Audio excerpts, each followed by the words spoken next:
Viewers, কেমন আছেন সবাই? দেখুন, নতুন একটি ভিডিও নিয়ে আসলাম। হাইকোমোটে পানি ফ্লাশ করার পরও পানি যায় না। এর কারণ হলো ওয়ান পিস হাইকোমোটে নিচে লং টপ দিলে পানি না যাওয়ার কারণে অবশ্যই আমাদের একটি গ্যাস পাইপ সিস্টেম করতে হবে।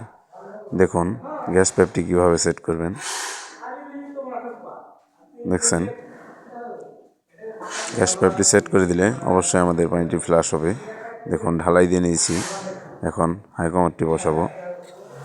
দেখুন হাইকোমোট ফ্লাশ করার পর এখন অটোমেটিক পানি চলে যাচ্ছে।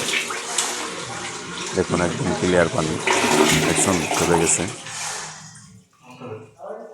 এবারে আমরা হাইকোমোটটি পুটিং করে দেবো চারদিক দিয়ে, যাতে একটি কথা না বললেই নয়, আমার ভিডিও ভালো লাগলে লাইক, কমেন্ট, শেয়ার এবং সাবস্ক্রাইব করে দিন। ধন্যবাদ সবাইকে।